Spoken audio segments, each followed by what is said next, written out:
আসসালামু আলাইকুম। তা আমার হাঁসের খামারের অবস্থা দেখেন, তো এইভাবে চললে কেমনে হবে?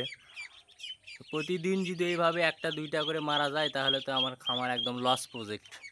তো এই যে দেখতে পাচ্ছেন এখানে একটা লড়াচড়া করছে, এখনো মরেনি, মরার পথে। আর একটা মরে শটাং হয়ে আছে, আর একটা ন্যাংরা আছে, আর কয়েকটা ভালো আছে। সকালে একটা মারা গেছে, সেটাও ফেলে দিছি। তো এইভাবে করে যদি প্রতিদিনই কমে যায় তাহলে তো আমার একদম মাঠে মারা যাব আর কি।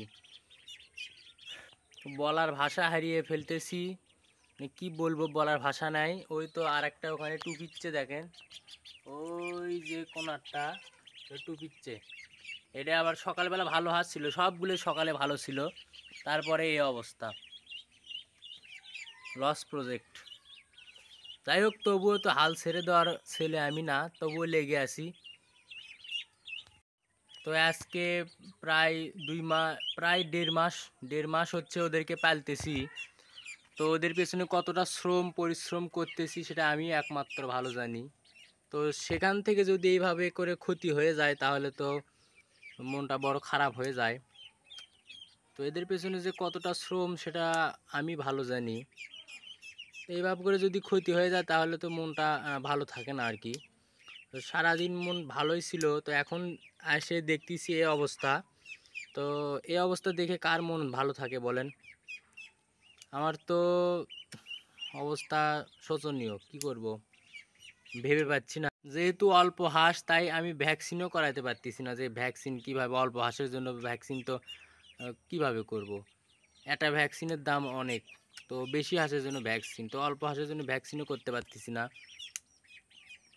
তো যাই হোক, দেখি এখন ওষুধের ব্যবস্থা করতে হবে। ওষুধ নিয়ে আসা লাগবে, ওষুধ নিয়ে আসে ওষুধ খাওয়াতে হবে। ওই যে একটা টুকতেছে।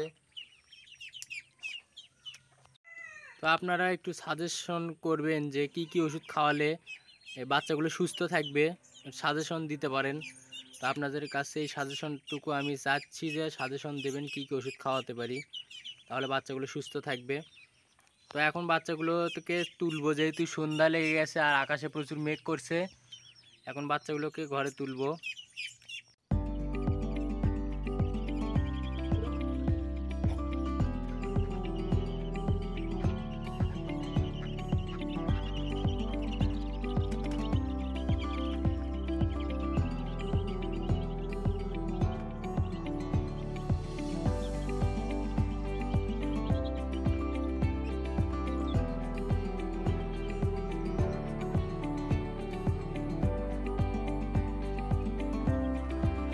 বাচ্চাগুলো তুলতে তুলতে বৃষ্টি চলে আসছে, জোরে বৃষ্টি। আর বাচ্চাগুলো তাড়াতাড়ি করে ঘরে রেখে আসলাম, ঘরে রেখে এসে গরুগুলো আগে তুলে ফেললাম তাড়াতাড়ি। গরু তোলার পরে দেখেন বৃষ্টি চলে আসছে, কত জোরে বৃষ্টি হচ্ছে।